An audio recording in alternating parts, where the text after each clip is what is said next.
Bon après-midi à tous et bienvenue à cette audience publique du Comité de dérogation pour la Ville d'Ottawa. Welcome to this hearing of the Committee of Adjustment for the City of Ottawa. We're obviously Panel 1, Secteur Urbain. We are a City of Ottawa quasi-judicial tribunal that holds public hearings to consider Planning Act applications, including minor variances and consents to sever. Our hearings are back to being in person. In fact, we've been back to being in person for almost a year now. However, if you'd like to participate remotely, that's quite possible. All you really need to do is to reach out to committee staff and register. Also, we are being live streamed on YouTube, and the video will be archived and available for future viewing by the public on the committee's website, including the agenda for today. Very short agenda.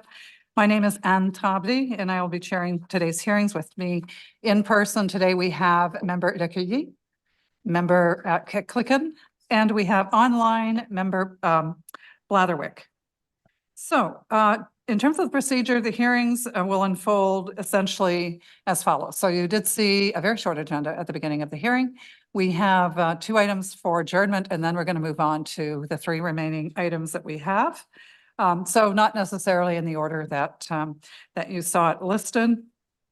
Note that the panel members have reviewed all of the material related to the applications before us, including planning reports and any written submissions in support or in opposition to the applications. And of course, we've had a chance to read all of that and review it and then to discuss it in a pre-meet together. So we are up to speed. We're really here today to hear from some oral submissions and the overviews of the proposals by the applicants or agents. So as part of the statutory public notification requirements, each applicant is required to post a sign on the property in question before the hearing, and then they're required to confirm in writing that they did so. If not, we have to either affirm or affirm an oath verbally that all of the requirements have been fulfilled. So otherwise, we have to postpone the hearings on this, and I believe we have one item, that's item number 4. So did we get the stat deck for that one by any chance? No, Madam Chair, we did not, but the item is up for adjournment. Yes, I just wanted to check to see whether or not there was an update on that. Okay. The panel may ask for a brief presentation, or we can go simply to questions if we find that the applications are relatively straightforward. Once we've done that, we may have some questions for the applicant or the agent or the staff.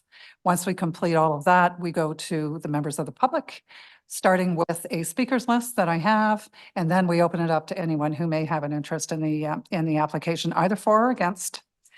If you're on my list, you do not need to provide your municipal address. I'll just ask you for your name. But if you're not on my list and you'd like to speak, that's perfectly okay. But we'll need your full name, may need you to spell out your last name for the record and also get your municipal address. So all presentations are limited to 5 minutes. Any extension of that is at my discretion. At the end of the hearing on an application, the panel may either make an oral decision or we can reserve our decision. In the latter case, the committee's decision will not be delivered during the course of the hearing.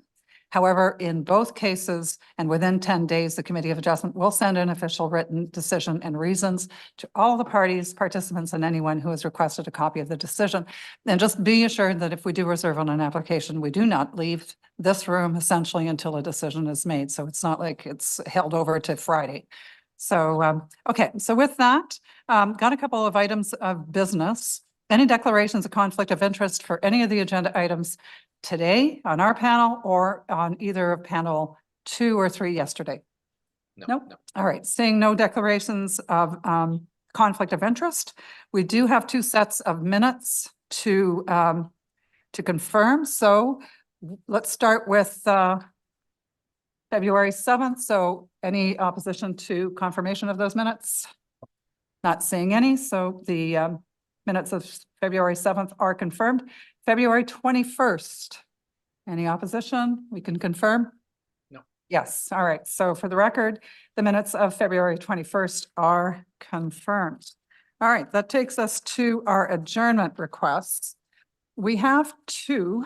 I'll start with the first one, which is application number 4 for 370 Athlone Avenue, and I'm looking for Ms. McQuaid.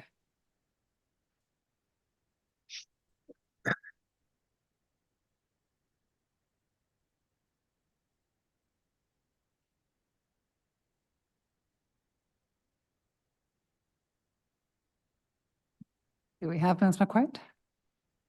She's just being brought into the hearing. All right.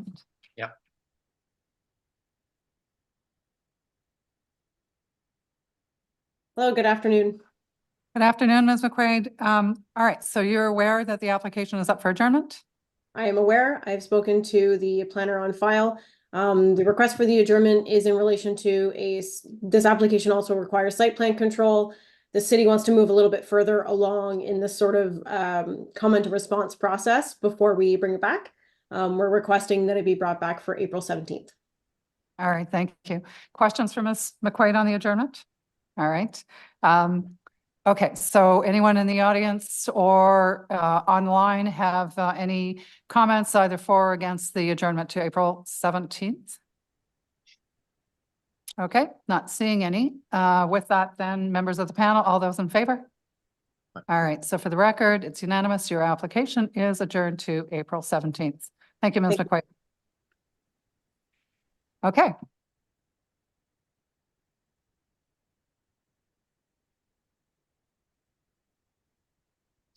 All right, so application number 5 for 6 Oak Street. Come on out, come on down there, Mr. Robinson. Good afternoon, Chair and panel members. We'd like to request an adjournment so that we can have some opportunity to have some consultations and discussions and meetings with members of the public on the street who have provided comments in the last few days. And similar to Ms. McQuaig, we'd request that this be heard on April 17th. All right, just a quick question for you, Mr. Robinson. Had you gone out to the public originally as part of the process? I had not, but the owners had made informal statements to some of the neighbors. All right, but no material, no meeting, nothing like that. That is correct. And we have information that we will now be distributing and hoping to meet with them in person or in a video format, but I think in-person meeting would be better. And Mr. Robinson, do you foresee any changes? I'm just worried that it's a month away, essentially a little bit less than a month away, as a matter of fact. So that's a lot that has to happen. And needs to be an assurance, obviously, that you're not making any changes as a result of it. And to be honest, that means you're going into the public consultation with a date firm, which doesn't allow you to make any changes. So I'm not sure you really want to be armed with that going into consultation with the neighbors. Are you suggesting that we have a sine die adjournment on this, or the variances? I don't see any additional variances being sought as a result of these consultations. Yeah, but there could be some design difference. So I'm just worried about that. I'm worried about the optics, to be honest with you, with going to a date that's tight. If it's the wish of the committee, we could request a sine die deferral and then come back once we've had the fulsome set of discussions with the community members. All right, that would be my preference, but I'm looking to my my fellow colleagues. I Yes, concur. all right, so, sorry, Member Blatherwick? I concur, Madam Chair. Sine die makes sense to me. All right, so Mr. Robinson, I think that's what we're going to do. With that then, is there anyone in the audience or online who would like to speak to the adjournment request sine die? Not seeing any, so with that then, the application is adjourned sine die, and I wish you luck on that. So I'm hoping that that it works out and that compromises can be made and that the public, because I noticed that you had quite a few concerns from residents, so hopefully you'll be able to address those things. So good luck to you. Thank you very much. All right. Bye-bye. Thanks. Bye now.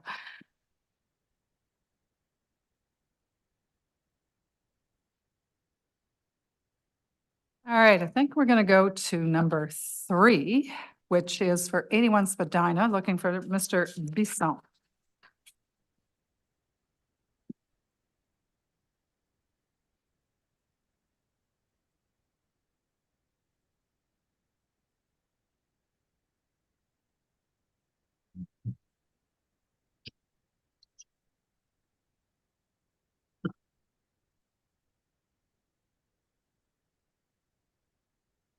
Good afternoon. Good afternoon. All right, so Mr. Bisson, we won't require a presentation from you. This is a fairly straightforward application. Do want to talk with you about making maybe, for the record, some changes to your notice though. So it's a housekeeping amendments that we're looking at. So I don't see you. So for whatever reason, when have the gallery view back, please? All right, thank you. So Mr. Bisson, when we read this notice, it reads that you're demolishing an existing garage and then you're replacing it with a two-story coach house. And I don't believe that's actually what the proposal is about, correct? No, it is demolishing the existing garage and building a two-story coach house with reinstating the garage on the lower level. Yeah, so I think what you really mean is it's a second floor or a second floor coach house and a first floor garage, correct? That would be correct. Yeah, so I think, so to say that it's a two-story coach house means you're putting in a townhouse in the back. Rather, because it doesn't mention even that you're adding a garage back as part of the proposal whatsoever. So what I'm going to suggest is that the owner wants to construct a two-story structure, a coach house to be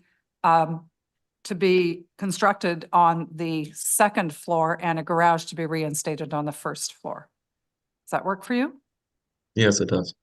All right, okay, so that for the record is how we're going to change the notice. And I believe that's all that we needed to do to change on that. Okay, I am going to open it up to the committee members. Any questions for Mr. Bisson? On this, pretty straightforward.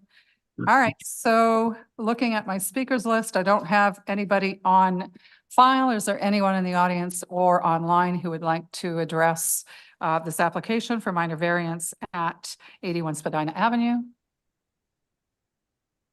All right, not seeing any. All those in favor? All right, then Mr. Bisson, your application is unanimously granted. Thank you very much for your time. Thank you. Have a good All day. right. Thank you. Moving on, number 1, let's go with 370 Cambridge Street. I'm looking for Mr. Segreto.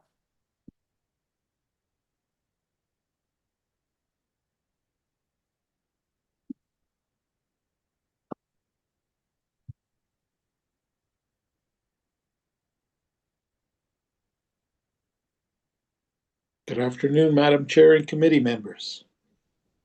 Good afternoon, Mr. Segreto.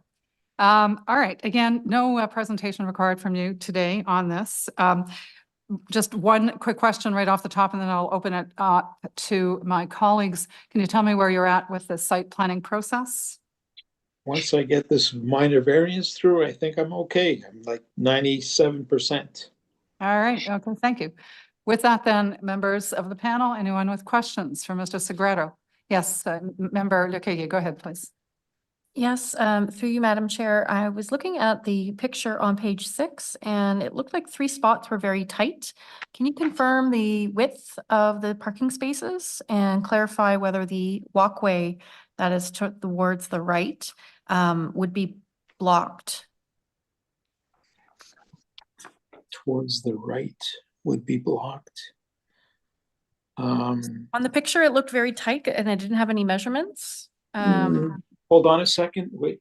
Yeah. They're all standard 2.6 by 5.2. All the parking spaces are 2.6 by 5.2, which meets the zoning bylaw. And with respect to the walkway, 1.5. Thank you. Okay. Any other questions from the panel? Nope. Okay, so with that, then I don't believe I have anybody on my speakers list for this. Oh, yes, I do actually. No, I don't. Yes, I do. Sorry. I go back and forth. I'm looking for either Mr. Robert Stewart. Yes, Mr. Robert Stewart.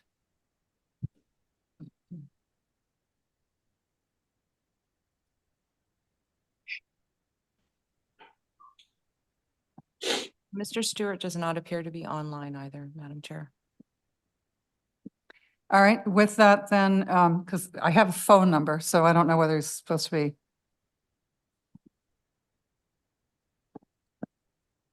Mr. Stewart said he was going to be phoning in, but it doesn't seem that he has a webinar. All right, Madam that's Chair. fair enough. Thank you very much for that update. So with that, then I'm going to open it up. Anyone in the audience or anyone online who would like to speak to this application, either for or against? It's an application for minor variance at 370 Cambridge. Not seeing anybody come forward at all on this. So with that, then, all those in favor? All right, so for the record, the application is unanimously granted. Thank you, Mr. Segreto. Thank you so much. Thank you, committee members. All right. That leaves us, last but not least, application number 258 Montfort Street, like Mr. Yakotsi.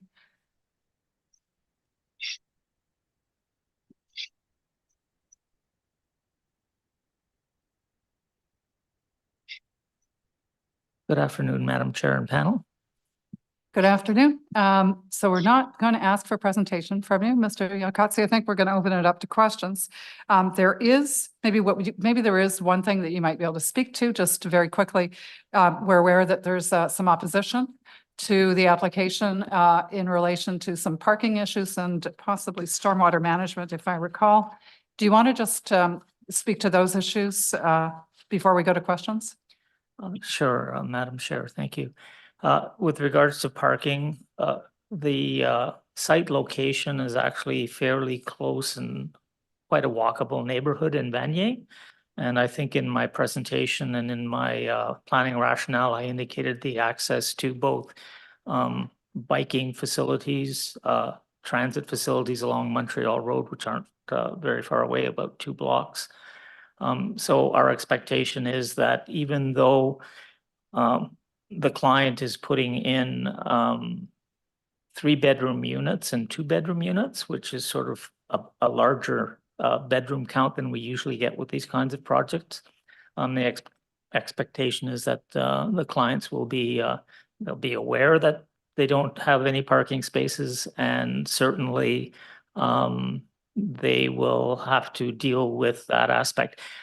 I should say that one of the benefits, side benefits of the city looking to see properties without parking spaces is that I think we're going to see over time private style parking arrangements being made, and you might even see some private parking. That's what's happened in New York and other cities where we've moved in this direction. I mean, the whole intent, my understanding from our official plan and from staff is that, you know, the more people and units we have without parking spaces, the more people we will drive onto our transit system, which of course we're paying a lot for. So that's the combination. It is a bit of a cart before the horse before the cart circumstance with parking on those things, and hoping that, you know, that type of density being permitted on the site under the zoning as it is such, that will also, in course, increase the benefit of the use of transit in the sense that you have more people using it, so therefore you have more frequency in terms of transit. So the stormwater management side of things, the site is actually an interesting site in the sense that it is a through lot. So it meets all of the landscape requirements. The drainage will all be kept on the site or will move off to the street on either end of the property. All right, and just pause there for a minute. So I'm just going to ask Ms. Linker a quick question. What is the parking requirement for this proposal? Thank you, Madam Chair, for the question. There is no parking requirement, and due to the lot size, parking is actually prohibited on this site without further minor variances. All right, thank you for that. I just wanted to confirm that part as well. I saw it in your report, but I just wanted to make sure that we covered it off for the record. Okay. All right, questions for Mr. Yakotsi on this development? Yes, Member Blatherwick, go ahead, please. Mr. Yakotsi, as you are aware, there is no longer a site requirement for site plan on properties like this to be developed.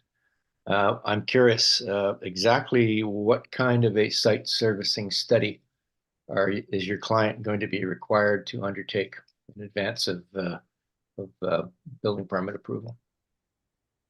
I'm not actually very familiar at this point in time with the studies that are necessary now at building permit. My understanding is that the City of Ottawa is currently undertaking a infrastructure assessment in this regard, and so they haven't come to a conclusion. My understanding is there's not going to be an additional requirement.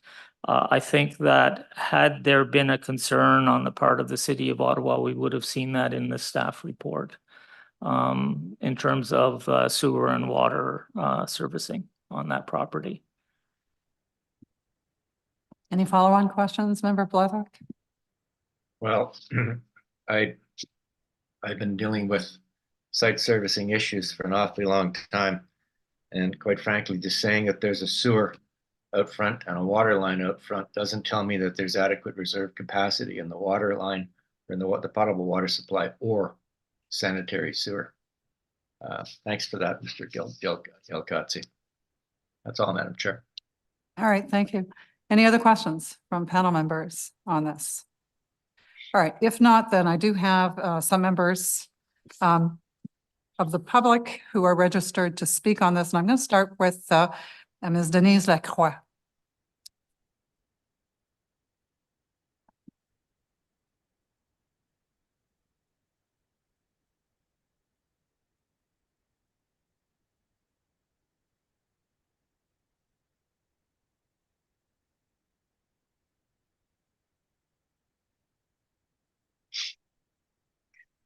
Hello, thanks for hearing me out. I apologize for reading my submission. Some of you may have seen it, but I'm doing it for the benefit of the developer and the rest of my neighbors.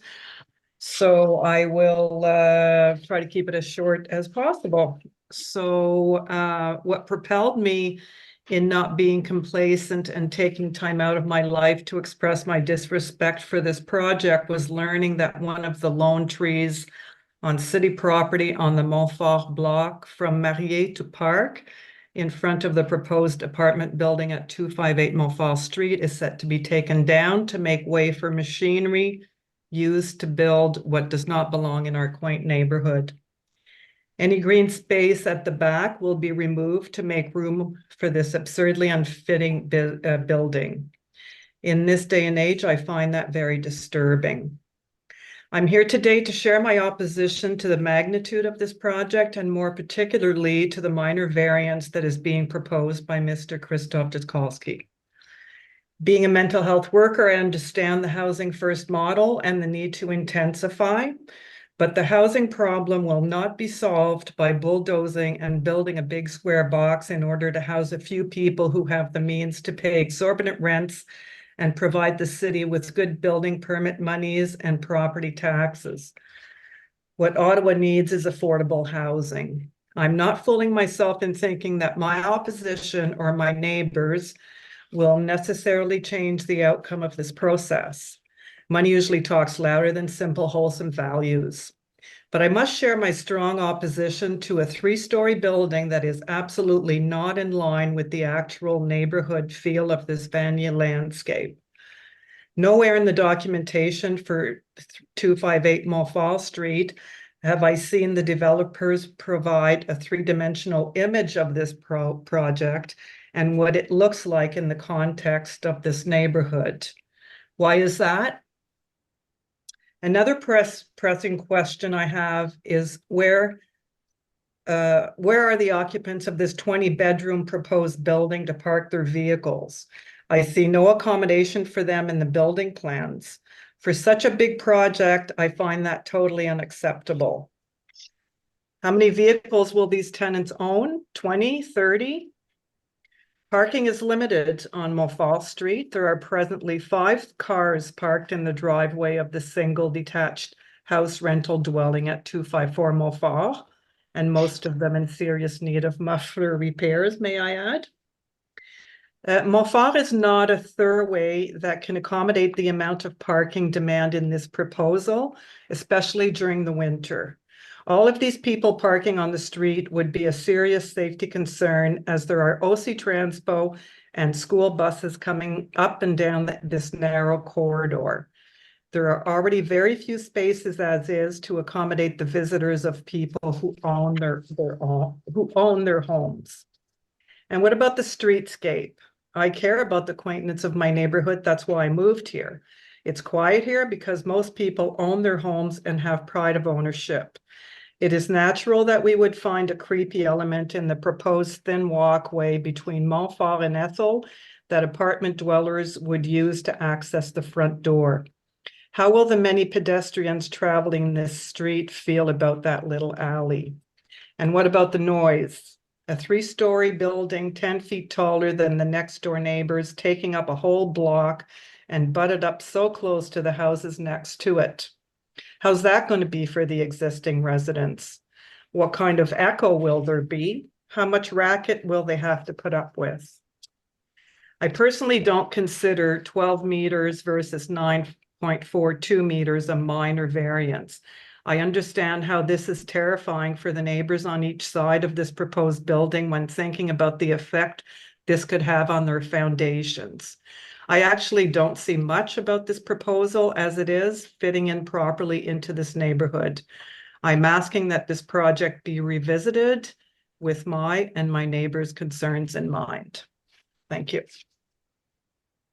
All right, thank you very much, Ms. Lacroix. Any questions for our speaker? Okay, so we're going to try and go through your items because I'd like to ensure that we have that clarified. So, Mr. Yapkowski, I'm going to look to you to tell me first about the tree in the front of the property that's to be taken down. Yes, Madam Chair, we submitted a landscape plan that's been reviewed by the municipality for the added trees. So we created there's 2 green spaces created on the property, one on each of the front yards effectively. And in each location, there'll be new trees placed on the property. So there'll be an additional tree to the existing tree that will be removed. And can you confirm that the amenity requirements of the zoning bylaw are being met for this proposal? Yes, the amenity space for the zone is being met. 35 square meters of green space at the rear on the through lot side, where there's also the garbage container and the bikes are also being parked out front in terms of having a discussion with the city of Ottawa where they would prefer them. Okay, and the parking issue we already talked about with Ms. Linker. So there's no, under the zoning bylaw for this particular property, there's no parking requirements no matter which kind of development you do. So, all right, so we did that. We only have, just to be clear though, to everyone, that the only thing that's before this committee for a decision is lot area and lot size, not any of the other elements that have anything to do with the massing of the building, because all of that is being met. So side yards, height, all of that. So Mr. Yapkowski, can you just confirm that that's true? Yes, that's true, Madam Chair. As well, I should note that all of the other housing types that are permitted on the street are also permitted to go to 10 meters in height. So it happens to be that low-rise apartment building is permitted to go to 11 meters in height. Single-family home, semi-detached, all of the remainder types are allowed to go 10 meters. And in some cases, not all of them, just one of them being the long semi, is only allowed to go to 10 meters, but the rest of them are also allowed to go to 11 meters if they have a sloped roof. So from a massing perspective, although the street is currently very much a quaint and single family style street, it's a fairly, Montfort itself is actually a fairly wide right of way, comparatively speaking. But compared to the street behind it and other streets in Vanier. But there's an expectation that you will see the development of new single-family homes, new small apartment buildings, and given Bill 23 with 3 units being permitted in a single-family home or a townhouse or a row house, I think you're going to see that densification happen in the neighborhood of the 10-meter height. All right, thank you. And I just wanted to confirm as well that the number of units and the typology of the of use that's being proposed here is also in keeping with the zoning bylaw, correct? Yes, it is, All Madam right. Chair. Okay, so there's a number of issues, and Ms. Decoy, that you raised that speak to the use. So that was the reason for my question. I just want to make sure that we are in fact considering a proposal that is completely in compliance with the uses permitted under the zoning bylaw for that lot in that zone in general. So, okay. With that then, I'm going to go to the second speaker that we have for today, which is Mr. Charbonneau. Do we have Mr. Charbonneau?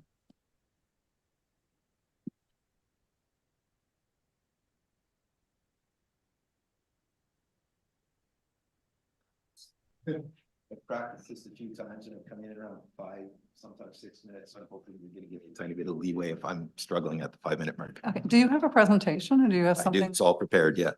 Like a PowerPoint? Or is it just, No, okay, so, no, okay, all but right. because before I go into my time here, there was the previous speaker asked, we don't have any representation of what this looks like, either 2-dimensionally from the face, let alone 3-dimensionally. I think that's critical to understanding how it's not going to meet many of the guidelines that I'm going to refer to. So, Mr. Charbonneau, let me just say this though. So one of the reasons why we don't really need to see a massing on this one as a committee is because we're talking about lot size and lot area. There's no other minor variances that speak to the massing of that proposal one way or the other. So we can't really even get into some of those issues. We really can only, for us, what's really important is to ensure that there's good functionality of the site for what's being proposed. So within that dimension. So if we're looking at the type of use that's being proposed on a reduced lot with a reduced lot frontage, then we look to make sure that all of the other requirements of the zoning bylaw can be met. And so far what we're hearing is, yes, it is all met. And this is based on planning reports and based on all the material that we got from from the applicant and just our review of it. So just want to make that clear that that's what's before us is really a lot area and a lot frontage matter. But I'll leave it to you. Go ahead and Well, I'm a little we're here to confused hear then. you. If you So could clarify then, you're not interested in hearing how I'm going to say this project doesn't meet the City of Ottawa infill guidelines? of course we want to hear that. So Okay. I just wanted you to know what it is that's before us as an application Okay. and what we have jurisdiction to make a decision on. Okay, the only point that I'm making is how do we make an assessment? The proponent is saying it satisfies these, and I'm saying there's a number of them that are not satisfied. And in order to make that determination, we can go by his word against mine, or we can look at actual things like, I don't even see in the proposal that it tells us how much higher this is relative to the neighboring property. And that's a critical feature in making some of these determinations, right? All So right, why I've don't you taken go it ahead? upon myself So- to make some kind of representation. I physically measured as well as went on to Google Earth to identify that the 11-meter proposed building is actually 3 meters or so higher than my building. But they're not here for any kind of relief from the zoning bylaw. They meet it.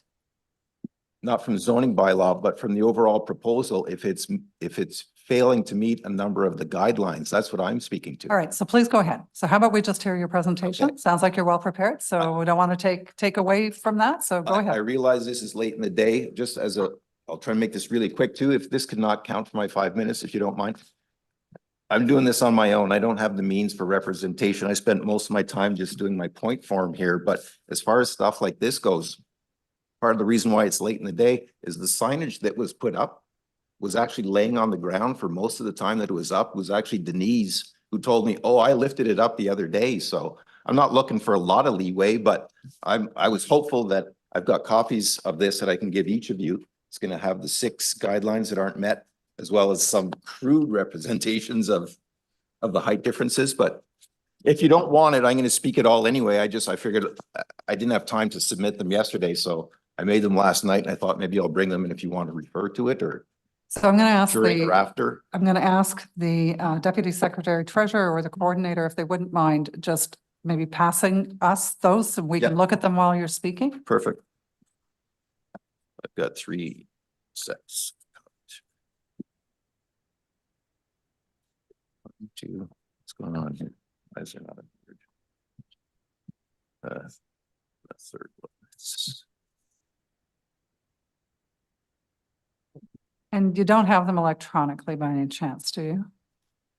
Uh, Only because I- we have a member who is online and who cannot get the hard copies. Yeah, I mean, I can't get it to you immediately, but I could in the future, yeah. Okay, all right, that's fine. Okay, with that, we've reset the clock. Okay, thank you. So go ahead, please. Thanks, everyone, to hearing me.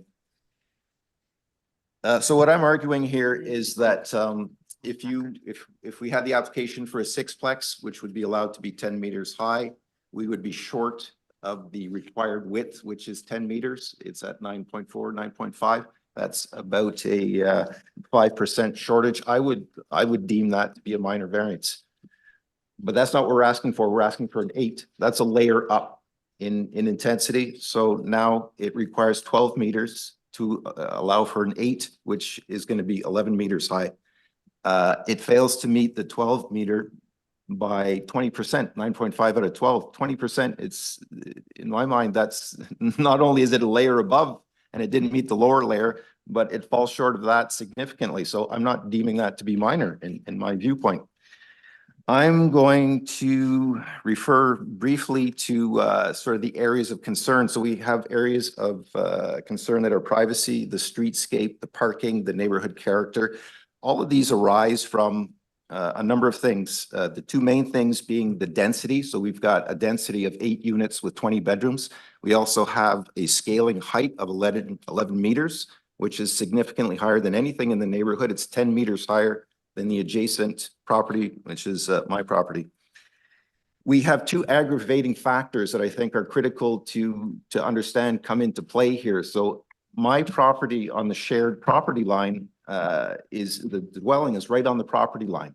So with a 1.5 meter setback for the proposal, that means it's 1.5 meters away from the buildings are 1.5 meters apart. That's quite close. I know you see that sometimes, but combining that in aggregate with the fact that it's 10 feet higher and also with the fact that the design has it such that the main entrances are on the side of the building, meaning that that narrow corridor is now a passageway for many people. So that's exacerbating a number of things, primarily the privacy, but also the streetscape and stuff where you've got this odd corridor arrangement. It's not in keeping with the neighborhood. It feels unsafe. There's a lot of things about it. So what I'm saying is, take the density, the number of units and the scale height, take the aggravating factors of the existing setback, which is making it that much more obtrusive, and the design feature of the elements, and those all in aggregate make it such that it's not going to meet several of the design criterion. That, sorry for messing through my notes here. And so there's 6 design criterions. I wish I could speak more about the drainage, but I'm going to kind of go over that one quickly. I'm concerned that you're taking away so much of the permeable ground that is going to jeopardize the 100-year-old foundation that I've got in my house, which is sound as it is, but I know it does leak with heavy rains 10 years ago. I fixed that by putting a bit of a slope, but at any rate, presumably design features can cause that to be a non-problem. Maybe it's moot. The bigger ones are the primary entrance issue that I identified. So yeah, there is an entrance for aesthetics on the front, but it services one apartment. Most of the traffic is going to go alongside the buildings, hence the privacy issues and sound. The soundscape of the narrow corridor between my building and the other echoes, and that speaks to privacy. All of these things arise out of that. So it's not meeting the requirement for the primary entrance. Questionable about the drainage. The side yard, consider the building height and location to ensure access to natural light views and reasonable privacy. So you've got a building that's 10 feet higher than one that's only 5 feet away. If we were able to look at that on a 3D, it's blocking out the sky. So it's there's a lot of privacy issue related to this side yard setback, which is only it's 1.5 meters and not plus another 1.5. I'm on the property line. Building massing and scale, the built form of the surrounding neighborhood. I don't find, as I'm going through Google Maps and looking at the entire neighborhood, I mean, all of the surrounding streets, I don't see a single 3-story building. So definitely that it's right next to one so close puts in grand relief the fact that it's out of scale, right? If it was set back a little more, at least as a transition, it's not the case here. The sunlight issue, there's a great disruption with sunlight to all properties on either side because of its great height being so much higher than the surrounding property. It's going to cut away a lot of the sunlight. The transition, lastly, the guideline here is calling for avoid using a flat roof without providing transition, so stepping and other stuff. Various architectural details that would be incorporated. And this is asked for in particular when there's a height difference of 3 meters or more next to a building. I'm going to say even more so because of the proximity, that it highlights that one even more so, and that's not being done. I'm going to finish off here by saying, look, we appreciate the importance of more rental units and of intensification, all for all of that. I don't think this meets any of the guidelines for an 8, let alone a 6, if it's 3 stories high. If it's 2 stories high, it still doesn't meet some of this, but 2 stories high, you can still get a 6-plex in there. We can probably live with that. Grudgingly, somewhat, would probably live with that. This 3-story is a behemoth of a thing that, like I say, it's large. I wish we could look at it visually, but I'm hopeful that in the adjudication here, we're going to look at this as the end analysis that I had and say, look, you can put in 6 units there. You get 75% of what you're looking for. It's still going to come at a considerable cost, in particular to the adjacent neighbors, which is me, but I'd be willing to accept that, you know, in particular if it's in lieu of having 3 stories next to us. So thanks for hearing all of that. All right, thank you, Mr. Stabenow. And thank you also for taking the time to prepare these materials. It is helpful to the panel when we do get to these things and understand your perspective more clearly. So thank you again for taking the time to do that. And I agree with you. These are very these provisions are truly important. They are an expression of City Council's desire for what happens in terms of development, right? So if we had a proposal for a side yard setback variance or height variance, that's when these things kick in. So we would then say, all right, in order to really evaluate whether that variance, that relief from the zoning bylaw makes sense, we're going to turn to the policies and we're going to say, does that make sense? In this case, we don't have any proposals for increase in the height or reduction or further reduction in this. So everything actually is in keeping with the zoning bylaw. So just to give you an example, if it weren't for the lot area and the lot width, so let's say there was no variance required for either one of those things, then the agent or any owner can go into the city and ask for a building permit. And there's no requirement for any public input on any of that. So today, the reason why we're able to have some public input on it is because the lot is undersized. Mm-hmm.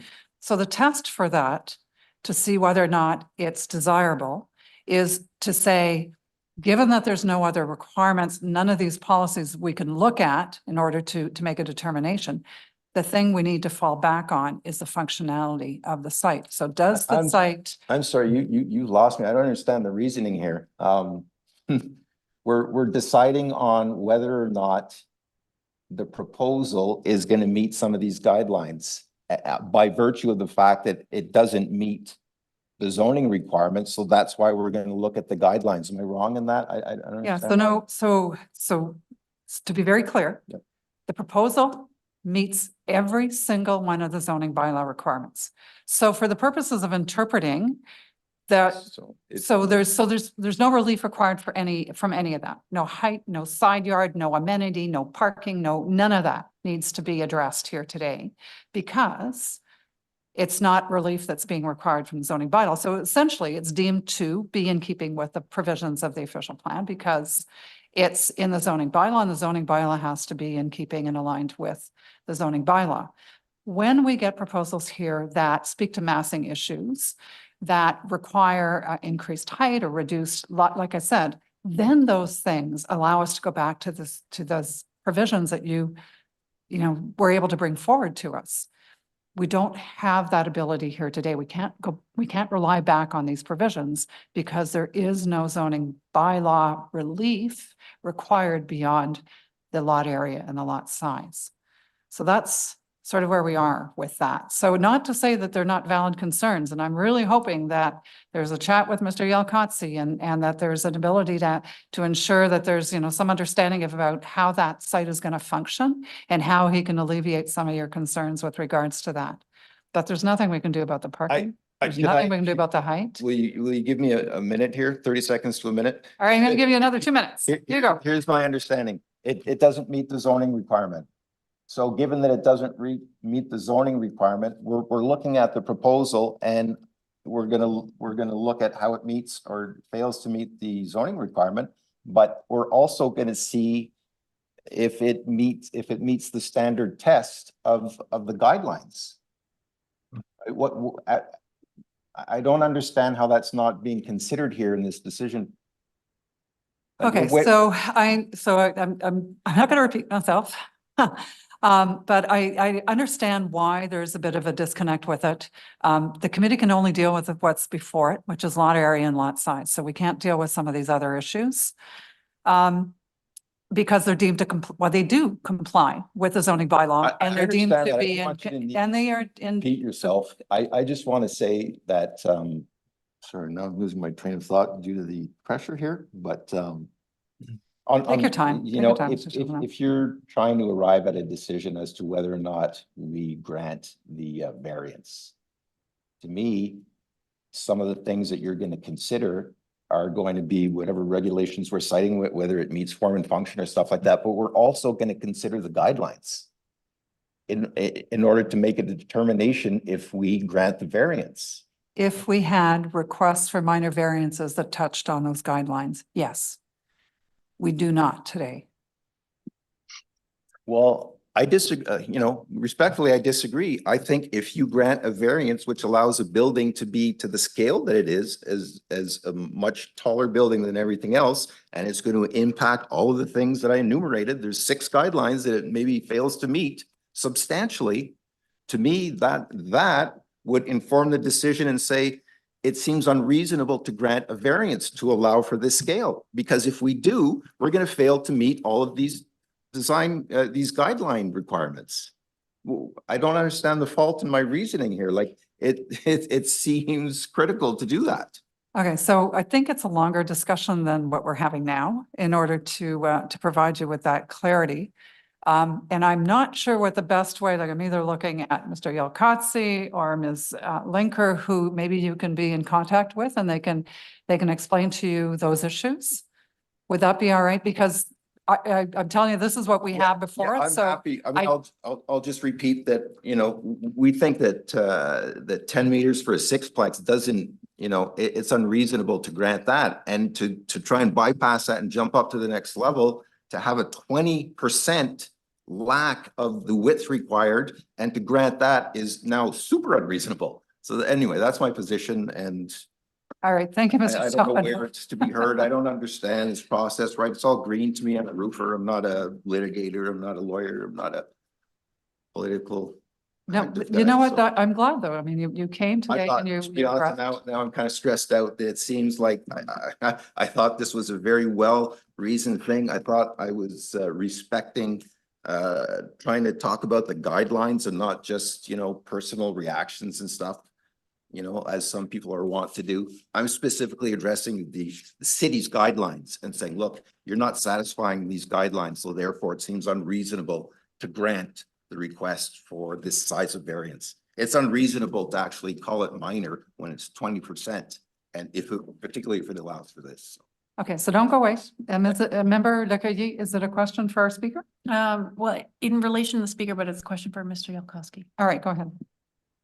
I noticed that in some of the commentary we've received already from the public is, in terms of volume, you mentioned, I believe it was 2 and 3 bedroom units. And so I'm just curious, so I guess there are kind of 2 questions. Were there other design options that you considered? You landed on this for a reason, and there was a mention of affordable housing. So I'm just wondering, it's kind of like 3 questions in one, but overall it'd probably be the same answer that you'd give. So I'm asking them all together of like, if you could just speak to the other design options you considered and kind of why and how you landed here. Through you, Madam Chair, I'm not the designer on the project. I'm the planner on the project, and the architect and the owner worked together. They thought a lot about the need for additional bedrooms, rental units in that neighborhood. As I expressed earlier, this is a kind of a unique lot because it's a through lot, and so that it created other opportunities.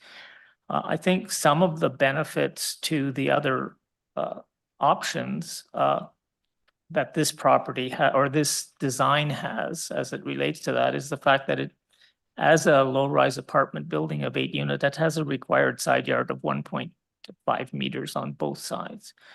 And also permitted on 300 square meters, and a very similar lot width would be a long semi, but its side yard requirements are only 0.6 meters and 1.2 meters on either side. Because of the length of the property, the most of the occupants will actually enter the property on the east side. This gentleman is located on the west side. The garbage and ramp and that sort of stuff will actually come out of his side, but it's the secondary emergency exit that is on his side. His property has a bedroom windows and a bathroom window. And if we wanted to go to slide 4, I could show you that his property is almost on the property line. He has had an informal agreement with the owner currently to maintain his property, and that will continue, as you can imagine. And so in terms of the zoning, the benefit now is that we do have 5 foot. The windows on both sides of the property are all bedrooms. All of the living spaces are at the front and technically rear, but fronting on the other street. So as well as the amenity spaces are both on both ends. There's nothing in between. As I say, it's an unusual property from a footprint perspective. So it's a larger footprint than we would normally expect because there's no rear yard requirement on that property. So it is unusual.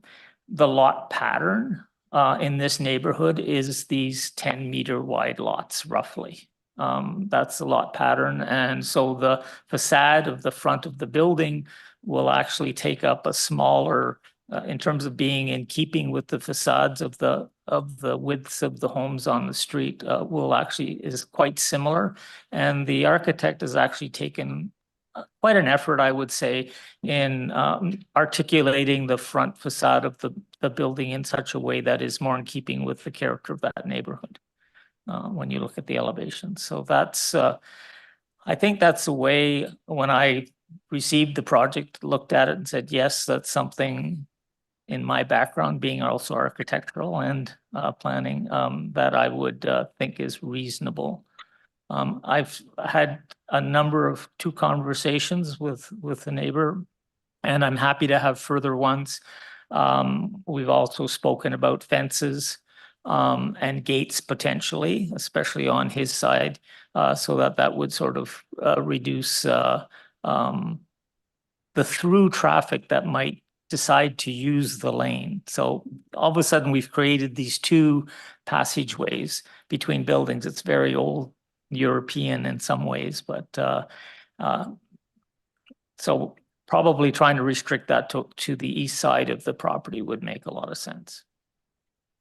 All right, thank you for that. And I just want to remind everyone of what we're really talking about here. So looking back to the lot width, we're going from 12 meters requirement to 9.42, and you're telling me that the lot pattern generally is that those lots are below that 12-meter requirement. Yes.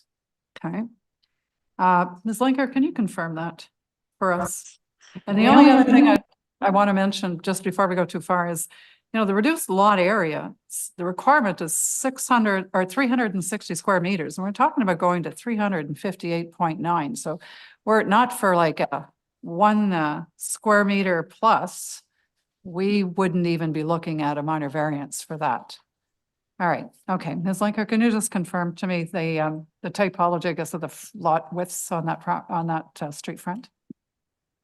Thank you for the question. Madam Chair, I think I'll just start and just address the member of the public's question, maybe to provide a little bit more clarification. But lot sizes are usually regulated to ensure that all elements associated with introducing this building typology can be adequately accommodated on the site. So I think from previous tribunal cases, they've accepted these types of variances without a site plan or without elevations. But at the Committee of Adjustment, we really do appreciate when we get these extra materials, then we can judge if this lot size is adequate for introducing a low-rise apartment. So planning staff are looking at, can this provide adequate waste management, bicycle parking, and soft landscaping? And through the applicant providing a site plan, we could confirm all these things are zoning compliant. So therefore, a low-rise apartment building should be able to function adequately on this undersized site.